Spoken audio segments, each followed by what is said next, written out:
Assalamualaikum friends. Many students were asking that how to deal with organic and inorganic chemistry of MDCAT. तो आज की video में मैं आपको बताऊंगी कि आपने इसको कैसे कवर करना है, कौन से इंपॉर्टेंट पॉइंट्स का ख्याल रखना है, शॉर्ट लिस्टिंग कैसे करनी है और MCQ प्रैक्टिस कैसे करनी है केमिस्ट्री की। Chemistry is not such a mystery. और आज की वीडियो में मैं आपको बताऊंगी कि आप किस तरह MDCAT केमिस्ट्री में फुल मार्क्स स्कोर कर सकते हैं। Most of the part of FSC second year हम ऑर्गेनिक पोर्शन को देते हैं, इसलिए ज़्यादातर स्टूडेंट्स को ऑर्गेनिक पोर्शन इजी लगता है, बट ज़्यादा मार्क्स स्टूडेंट्स के इनऑर्गेनिक साइड से करते हैं।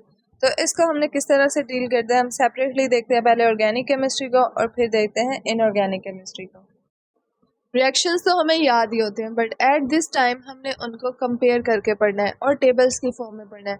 Tables are very important for your visual memory, और ऑर्गेनिक केमिस्ट्री के टेबल्स बनाना तो बहुत ज़रूरी है। इसमें आप लिखेंगे उन टेबल्स के अंदर रिएक्टेंट्स, प्रोडक्ट्स, उनके advantages, catalyst, conditions and their industrial importance.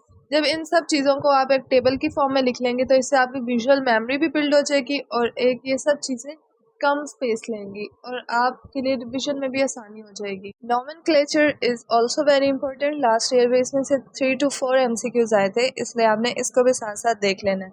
अब मैं आपको अपने कुछ टेबल्स और कुछ नोट्स दिखाती हूँ जो मैंने बनाए थे ड्यूरिंग माय MDCAT प्रिपरेशन। ये देखें आप, इस टेबल में आप देख सकते हैं कंडीशंस लिखी हुई हैं, न्यूक्लियोफाइल लिखा हुआ है, एडवांटेज लिखा हुआ है, देन प्रोडक्ट लिखा हुआ है। तो आप भी अगर इस तरह से चीज़ों को समराइज करेंगे तो एक तो वो जगह कम लेंगी, रिविजन में आसानी हो जाएगी और आपकी विजुअल मेमोरी डेवलप होगी। बुक में ये सब लिखा तो है, बट वो लिखा हुआ है 4 से 5 पेजेस के ऊपर, और ये आपका समराइज हो गया एक टेबल के अंदर। इसी तरह आप यहाँ कैटलिस्ट का भी कॉलम ऐड कर सकते हैं, कंडीशंस का भी कॉलम ऐड कर सकते हैं, और जितने भी प्रिपरेशन रिएक्शंस हैं उनका बेस्ट तरीका ये है इस माइंड मैप के ज़रिए। इस तरह आपका एक माइंड मैप बन जाएगा। आप यहाँ पर कंडीशंस भी समराइज कर सकते हैं, आपको यहाँ कैटलिस्ट भी नज़र आ रहे हैं, रिएक्टेंट्स भी नज़र आ रहे हैं, और फाइनली उससे क्या एक ही प्रोडक्ट बन रहा है। एंड जितनी भी इम्पोर्टेंट वैल्यूज़ हैं जैसे देखेंगे एक जगह पर समराइज़ कर लें आप। इस तरह पर्पस क्या है इस चीज़ का कि रिवीजन इजी हो जाए और विजुअल मेमोरी बन जाए। अब हम बात करते हैं इनऑर्गेनिक केमिस्ट्री की। इनऑर्गेनिक पोर्शन को आपने किस तरह से सॉल्व करना है, इसमें आपने याद करना है नेमोनिक्स, एटॉमिक नंबर, एक्सेप्शंस, और इसकी प्रैक्टिस करनी है।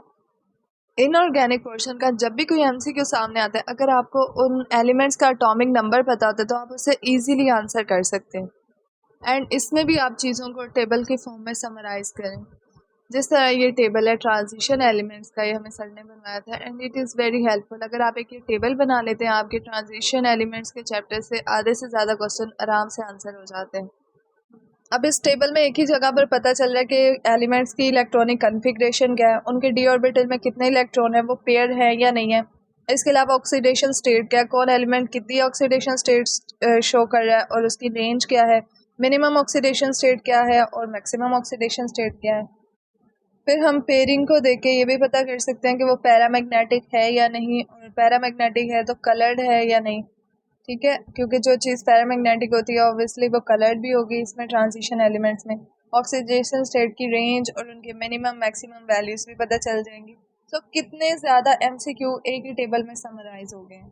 नाउ हेयर्स अ निमोनिक जो हमें सर ने लिखाया था। पहले शुरू में तो ये निमोनिक थोड़ा डिफ़िकल्ट लगता है क्योंकि निमोनिक याद नहीं होता, लेकिन अगर आपको जब याद हो जाए तो इट इज़ वेरी इजी और आसानी से ये 2 सीरीज़ याद हो जाती हैं ट्रांजिशन एलिमेंट्स की। ग्रुप्स के निमोनिक तो सबको आते ही होते हैं। आपने ऑलमोस्ट 8 ग्रुप्स और 3 पीरियड्स याद करने हैं, जिसमें आपको 30 एलिमेंट्स अरेंजमेंट से याद हो जाएंगे।